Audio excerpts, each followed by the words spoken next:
Our students are benefiting from the construction boom as well.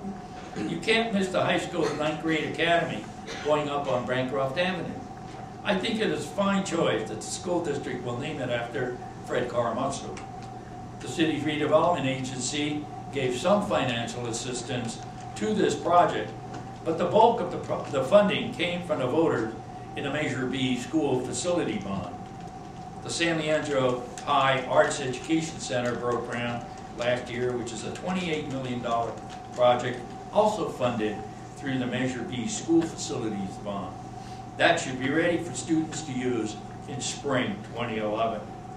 And the San Lorenzo Unified School District recently had a ribbon cutting for Washington Middle School's new gymnasium, music room, and science lab, a $5.7 million building funded by Measure E bond monies. All three of these projects are providing terrific new opportunities for our children and demonstrate our community's commitment to supporting enrichment programs for our students. The Senior Center is last on my list because I have to be guarded here.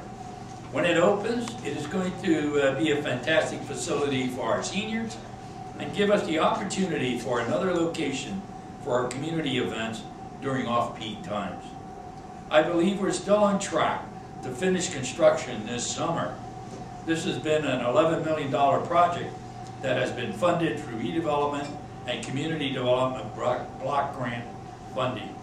However, I say all this with trepidation. Given our severe financial crisis, there is a possibility that we will not be able to open the Senior Center when planned. This may have to be mothballed until our revenues are restored and we can afford to staff it. But we will keep our fingers crossed. If you've been keeping tally, that is $127 million being invested in our community from these 11 projects alone.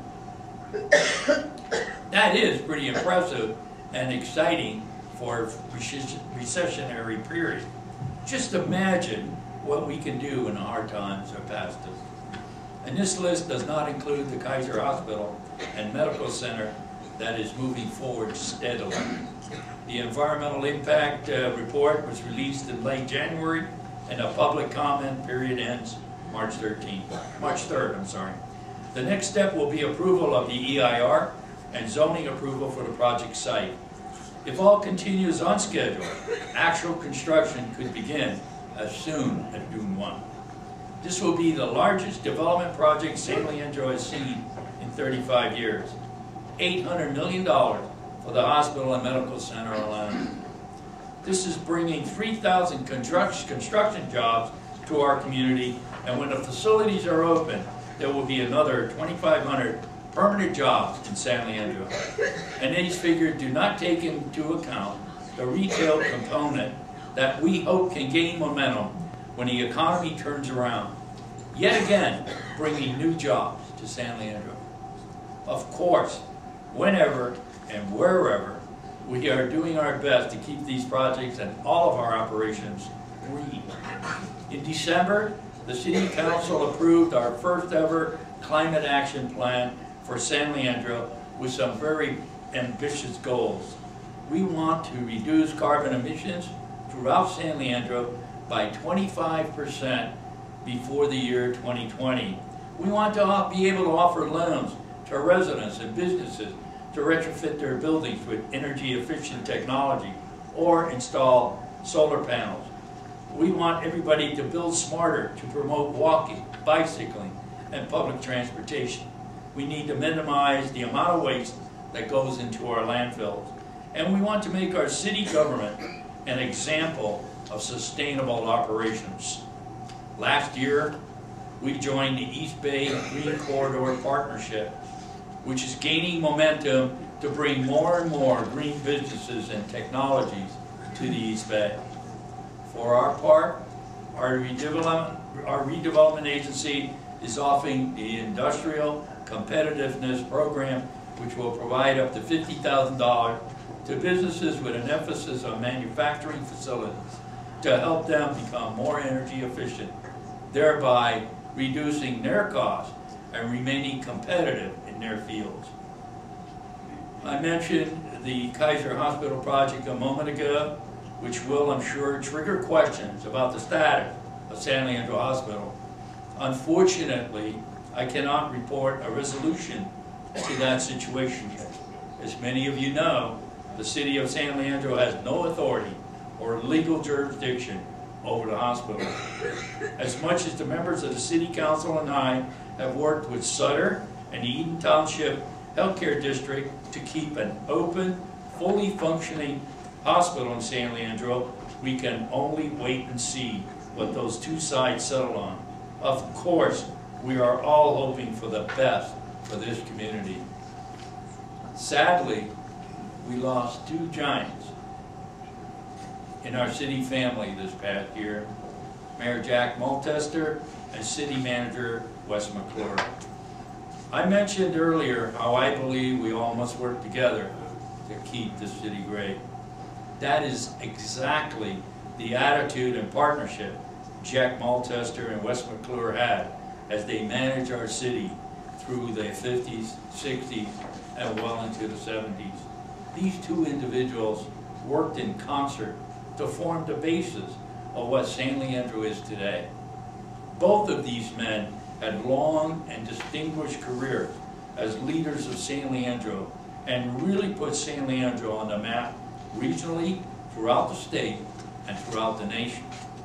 Mayor Emeritus Jack Maltester was appointed to the City Council in 1948. He later ran and won on his own, and in 1958 was appointed mayor and became San Leandro's first elected mayor in 1962. When he stepped down from office, Jack was, and still is, the longest serving mayor in San Leandro's history. A memorial service was held for him here at the Civic Center on May 16, 2009.